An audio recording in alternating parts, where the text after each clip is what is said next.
All right, folks, and so this one is going to be heavy, and there's going to be a lot of different directions that people can go, but this one to me is heavy because it's so human, it's so real, and I know, like I said, there's a lot of complications with it, but let me go in and just talk about how authorities in, I believe it was San Antonio, they found a trailer, a truck trailer that had 39 undocumented immigrants and 8 bodies that were surrounding the trailer at the time. It was abandoned. It had these undocumented, so it was a human trafficking issue, and the trailer was abandoned. People were locked in, and people died. People died in this tragedy. Okay, in this human tragedy, and that one of the 10 people who died was a 20-year-old named Frank Fuentes. Who was actually a dreamer. He was part of the Dream Act. He actually lived in the United States. He was deported because he had pled guilty to some, or allegedly had pled guilty to some criminal activity, and so was deported to Guatemala. And he was one of these people who were trying to make their way back into the United States. And there's a lot of talk about him throwing a gang sign and stuff like that. Is that he threw this, which I actually researched it and I found out that this is supposed to be Latin Kings and whatnot. And regardless of what you think about this, a human being has died. Many human beings have died trying to cross the border. And I would argue, especially me as a person, I would argue it's like this doesn't need to happen. Right? And that I know that there's so many people that say, oh, well, they shouldn't have tried to cross our border. And I'm like, you know what? Really? Like, tell me what you would do if you're poor and in a different country. Would you, if you didn't know that you could? It's like if you couldn't make it over here and that you're poor and you're in this different country and whatnot, and you knew that you could significantly increase your life chances by going to another country, crossing the border, if you would. Are you trying to really tell me that you wouldn't do it by any means necessary? Are you really trying to tell me that? Because the thing that people are not understanding about this is that the immigration system is broken, okay? Is that poor people from these spaces, the rich folks, they can come over here easy. I mean, that's from Mexico, wherever, from European countries, Africa, China, all of that stuff. The middle class and the rich folks, they can come over relatively easy. It's the poor people that I'm looking out for right now. And that is for real. When it comes to human cost, these are poor people that I'm talking about. And so, and I always, when people is like, they came over illegally, it's like, you know what? I wish someone would have said that to the damn pilgrims that came over to this bad boy. And so, I mean, I'm just going to be real with you, and you can disagree with me or whatever, write comments if you want to about all of this stuff. But for real, I get it.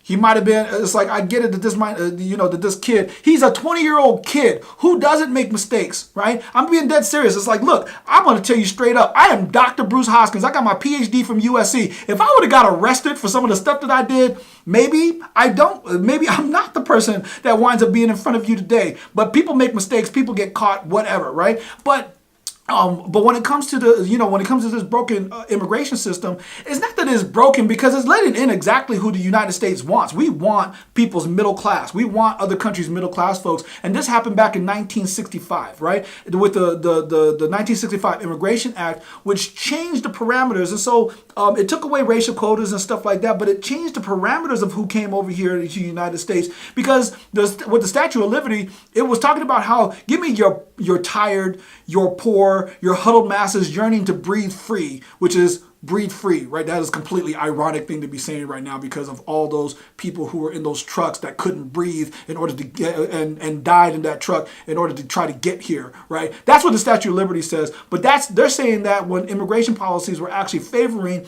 people from European countries, but now since our immigration policies actually favor countries that are like Asian and Latin American, now it's like, well, we don't want the poor, tired, huddled masses anymore. We want your middle class and educated.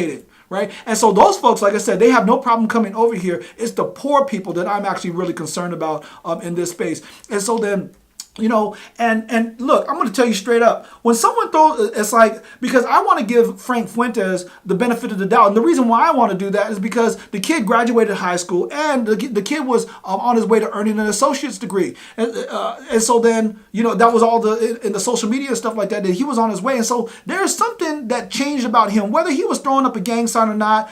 I get it. But here's the deal. If he was white, if you throw this up, this could mean a whole bunch of different things, but because he's Mexican or interpreted I'm sorry, he's not Mexican. He is from Guatemala, right? But because he does this and is associated with his body, all of a sudden, right, it becomes a gang sign, right? Look, if it was a white person doing this would mean I love you. Also, you know what? Plenty of white folks throw up gang signs all the time, and I'm not going to throw up any. I'm not going to try to do any of that stuff. But white folks, they be throwing up gang signs all the time because they're trying to look cool in the picture.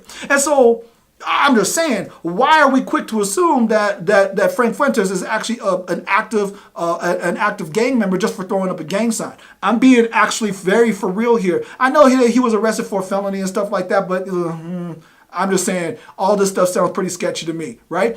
And maybe he's even a reformed gang member. Maybe this was a picture that was taken when he was young, and now he's not that anymore. Because like I said, he graduated high school. He's going to community college. I think he's really trying to do better for himself. And the thing that really makes this very personal for me is that I know a dreamer.